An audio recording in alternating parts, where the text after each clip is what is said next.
उत्तर प्रदेश में पहली बार UP poultry conclave 2026 का उत्तर प्रदेश सरकार के द्वारा आयोजन हमारे अपर मुख्य सचिव साहब की अगुवाई में और इंडस्ट्री में पोल्ट्री इंडिया के सहयोग से किया जा रहा है। कल समस्त मंत्रीगणों की उपस्थिति में इन बातों पर विस्तृत चर्चा की गई कि इस समय उत्तर प्रदेश में बहुत ही सम्यक माहौल है कि हमारी अपनी ज़रूरतों को पूरा करने के लिए सारे औद्योगिक स्तर के प्रयास हमारे ही प्रदेश में किए जाएं। कुक्कुट विकास नीति उत्तर प्रदेश सरकार की इस बात का द्योतक है, इस बात का प्रमाण है कि हमारे सरकार ने चारों तरफ इस पोल्ट्री के उत्पादन को बढ़ाने के लिए प्रयास किए हैं। एक समय यह पोल्ट्री बैकयार्ड के नाम पर जानी जाती थी, पर आज फार्मिंग के स्तर से इसको औद्योगिक स्तर पे, उद्योग के स्तर पर हम ले गए हैं। और उसमें खासकर मुझे आप सभी लोगों को यह बताते हुए प्रसन्नता हो रही है कि जब पहली बार 2012 में इस कुक्कुट विकास नीति को लगाए जाने के प्रयास किए जा रहे थे, उस समय तक हमारे उत्तर प्रदेश की गिनती पोल्ट्री प्रोडक्शन के क्षेत्र में non traditional poultry farming states के नाम पे थी। पर आज की तारीख में जब हम इसकी चर्चा करते हैं, हम लोग अब परंपरागत पोल्ट्री प्रोड्यूसिंग स्टेट में अपना नाम दर्ज करा चुके हैं। जो कुल पोल्ट्री का उत्पादन हमारे देश का है, लगभग 8% अब हमारा उत्तर प्रदेश उसको कैटर करता है। और अभी भी जो अंडों का उत्पादन है हम लोगों का, वो मांग के अनुपात पे बहुत कम है, लगभग 50% कम है, जिसको हम प्रतिदिन आयात करते हैं। इन सारी चीज़ों को देखते हुए प्रयास किए जा रहे हैं कि हमारे यहाँ पे ही इन सारे उद्योग के लिए समस्त मूलभूत सुविधाएं और पॉलिसी इंटरवेंशंस जिनका आवश्यकता है, उनके माध्यम से और समस्त विभागों के बीच का समेकित और समन्वित प्रयास के द्वारा इस उद्योग को यहाँ पर परंपरागत रूप से स्थापित करने के प्रयास किए जाएं। उसी के एक कड़ी के रूप में आज का ये इन्वेस्टर समिट है, जिसमें हमारे बीच में देश के सारे जो इन्वेस्टर्स हैं पोल्ट्री उद्योग के, वो मौजूद हैं। और मैं यहाँ पे साधुवाद करना चाहूँगा उदय सिंह बयास जी का, ओपी सिंह जी का, समीर अग्रवाल साहब का, जो इस देश में मेरे ख्याल से अगर मैं कहूँ तो पूरा ईस्टर्न जो हमारा इंडिया है उसमें इन लोगों ने काफ़ी इन्वेस्टमेंट कर रखे हैं और उसमें अपेक्षाकृत प्रगति देखने के मिली है। एक अच्छा प्रयास उत्तर प्रदेश की ओर से किया जा रहा है। और मैं सर्वप्रथम आमंत्रित करूंगा हमारे अपर मुख्य सचिव साहब को आज के इस इन्वेस्टर समिट में ओपनिंग रिमार्क्स के लिए। सर प्लीज़ आज के हमारे इस इन्वेस्टर समिट के एम, आइडिया, उद्देश्य और उन चीज़ों के लिए हमें मार्गदर्शन करने का कष्ट करें। द्वितीय दिन आज के मुख्य अतिथि श्री मनोज कुमार सिंह साहब, CEO स्टेट ट्रांसफॉर्मेशन कमीशन, हमारे मध्य उपस्थित रेरा के चेयरमैन साहब जो हमारे विभाग से पहले जुड़े रहे हैं और लगातार उन्होंने इस विभाग को मार्गदर्शन दिया है, श्री संजय भूसरेड्डी साहब, यहाँ पर उपस्थित अन्य मंचासीन हमारे विद्वान अतिथिगण, उद्यमी, मुख्य रूप से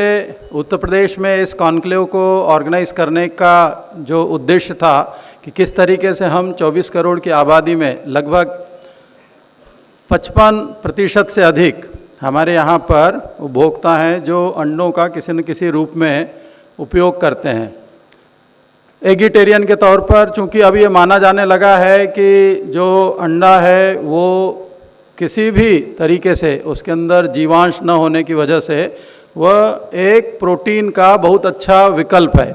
इजीली डाइजेस्ट करने वाला है, सस्ता है और लोगों को अगर ये उपलब्ध करा दिया जाए तो बहुत सारी स्वास्थ्य संबंधी समस्याओं का भी निदान होगा, इम्यूनिटी लेवल बढ़ेगा, दूसरी ओर बच्चों की जो स्वास्थ्य संबंधी समस्याएं हैं वो नहीं होंगी, चाहे उनकी ग्रोथ से रिलेटेड हो, मेमोरी पावर हो, फोकस हो, इन सब को लेकर के। और वहीं पर जो MMR IMR हमारे प्रदेश में कई बार अपेक्षाकृत राष्ट्रीय औसत के अपेक्षा एक चैलेंजिंग सी टास्क रहती है, उसके सुधार में भी काफ़ी योगदान होगा। और इसको देखते हुए कैसे हम पोल्ट्री सेक्टर में ज़्यादा से ज़्यादा प्रगति करें, क्योंकि आज की तारीख में प्रति व्यक्ति या पर कैपिटा जो अवेलेबिलिटी है वो 25-26 के आसपास बैठती है। बहुत सारे ऐसे प्रदेश हैं जिन्होंने 200 से भी ज़्यादा 240 पर कैपिटा तक के अवेलेबिलिटी करा ली है। वहीं पर राष्ट्रीय औसत भी हमारा 105 पर कैपिटा बैठता है एग की अवेलेबिलिटी का। तो इस तरीके से एक बड़ा जो गैप है उसको कैसे पूरा किया जाए। ऐसा नहीं है कि यहाँ पे जो अनुकूल परिस्थितियाँ नहीं है, यानी इसके लिए एक बहुत बढ़िया एनेबलिंग एनवायरनमेंट है। केवल ये हमको प्रयास करना है कि कैसे हम उद्यमियों को साइंटिफिक तरीके से यहाँ पर किसानों को दोनों के मध्य वार्ता करा के एक संवाद स्थापित करते हुए पूरे प्रदेश भर में इसका एक वातावरण बनाया जाए। अभी कुछ क्लस्टर बेस्ड अप्रोच के साथ भी प्रारंभ हुई है कार्रवाइयाँ। सहारनपुर, मुजफ्फरनगर एक बड़ा उधर क्लस्टर बन चुका है, बाराबंकी, लखनऊ इसके आसपास एक क्लस्टर बन चुका है, और भी कई सारे क्लस्टर जो है इसमें बनते जा रहे हैं। न केवल पोल्ट्री ये कुक्कुट के क्षेत्र में, बल्कि अब बटेर, क्योंकि बहुत सारे लोग जो है, और बहुत महंगा भी बिकता है, प्रोटीन का एक प्रचुर मात्रा का स्रोत है, किस तरीके से हम बटेर पालन की तरफ, बत्तख पालन की तरफ, गिनी फाउल, टर्की, जिसकी जैसी डिमांड है उस तरीके से पूरे प्रदेश में ये सारा का सारा कुक्कुट विकास के अंतर्गत कार्रवाई कर सकें। इसी को दृष्टिगत रखते हुए यह 2 दिवसीय एक आयोजन किया गया, और इसमें मैंने देखा कि बहुत सारे कृषक उपस्थित हुए, बहुत सारे जो ऑलरेडी अंडा के उत्पादक हैं वो उपस्थित हुए, कुछ उद्यमी उपस्थित हुए, जो हमारे यहाँ के साइंटिस्ट हैं, स्टूडेंट्स हैं वेटरनरी यूनिवर्सिटी के। तो ये 2 दिनों का जो विचार मंथन है, चिंतन है, जिसमें बहुत सारे प्रेजेंटेशंस भी टेक्निकल सत्र में कल हुए, उस सब से आगे आने वाले समय में उत्तर प्रदेश एक अच्छे कुक्कुट उत्पादन के क्षेत्र में लाभ प्राप्त कर सकेगा। ये हमारी मंशा है कि 2030 तक हम आत्मनिर्भर हो जाएं, कम से कम जितने रिक्वायरमेंट है हमारी उनको हम पूरा कर सकें, और 2047 तक जाते जाते जो विकसित उत्तर प्रदेश का हमारा सपना है उसमें हम सरप्लस स्टेट हो जाएं, ताकि हम दूसरे प्रदेशों में भी और दूसरे देशों में भी अंडे निर्यात कर सकें। क्योंकि बहुत बड़ा मार्केट है, चाहे गल्फ़ हो या बहुत सारे देश हैं जहाँ पे बड़ा मार्केट है, जहाँ पर ये सब भेजा जा सकता है। तो इन्हीं शब्दों के साथ आज जो मंचासीन हमारे बहुत ही आग्रह पर माननीय श्री मनोज कुमार सिंह साहब और श्री संजय भूसरेड्डी साहब यहाँ पर उपस्थित हैं, उनके हम मार्गदर्शन प्राप्त करना चाहेंगे। और जो अन्य मंचासीन यहाँ पे साइंटिस्ट और इन्वेस्टर्स के उद्यमी संघों के लोग भी आए हुए हैं, चाहे CII हो, फिक्की हो, डिक्की हो, Indo American chamber of commerce हो, उन सब से आग्रह ये रहेगा कि ज़्यादा से ज़्यादा इन्वेस्टमेंट उत्तर प्रदेश में लाएं, अपने मेंबर्स को इस तरीके से प्रेरित करें, क्योंकि डिमांड है बहुत ज़्यादा,